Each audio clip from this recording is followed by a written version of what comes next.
ये है वो मज़ेदार अचार जिसकी रेसिपी हम आपके साथ आज शेयर करेंगे। और पसंद आ जाए तो लाइक शेयर और सब्सक्राइब कर दीजिएगा, क्योंकि आप लोग लाइक शेयर बिल्कुल भी नहीं करते और सब्सक्राइब तो करते ही नहीं।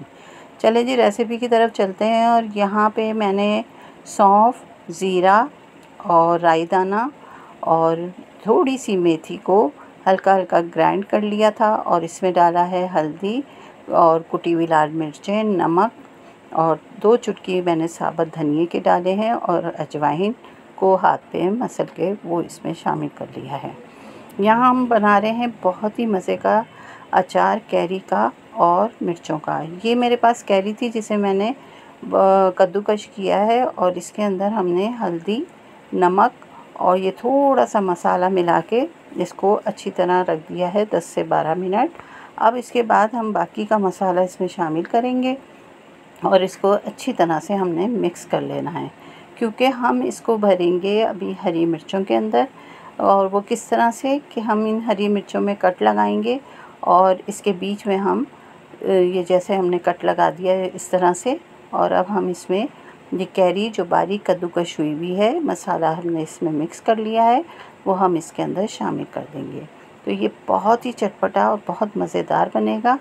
आप देखिएगा कि आपको ये रेसिपी इतनी अच्छी लगेगी। अगर आपने एक दफ़ा बनाई तो फिर आप बार बार बनाएंगे इंशाल्लाह। अब ये हम इसके अंदर इसमें को शामिल कर देते हैं।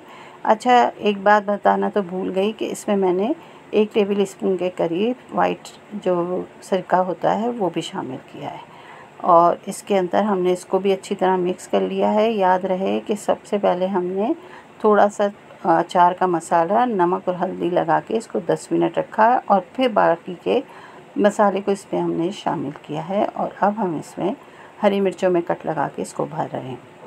अब ये सारा कुछ हमारा तैयार हो गया है। इसमें हम मज़ीद ये देखें 1 से 1.5 टेबल स्पून हम सिरका भी इसमें शामिल कर रहे हैं। यहाँ हम इसको अच्छी तरह से मिक्स करेंगे और फिर हमारे पास है अचार रखा हुआ लसूणों का। तो वो लसूड़े अब थोड़े कम हो गए हैं, तो हमने सोचा कि हम इसको इसके अंदर शामिल कर लेते हैं, ताकि इस अचार को भी इसमें जब हम शामिल करके खाएंगे तो बहुत मज़ा आएगा।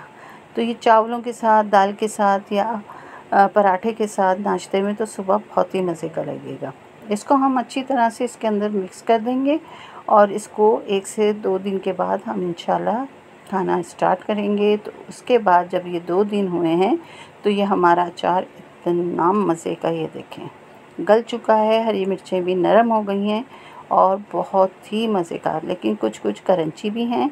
तो रेसिपी अच्छी लगे ना आपको तो इस रेसिपी को ज़रूर बनाइएगा और मुझे बताइएगा कि आपको कैसी लगी। इंशाल्लाह हम आपके साथ जल्द मिलेंगे एक नई रेसिपी के साथ। दुआओं में ज़रूर मुझे याद रखिएगा। इंशाल्लाह फिर मिलते हैं। अल्लाह हाफ़िज़।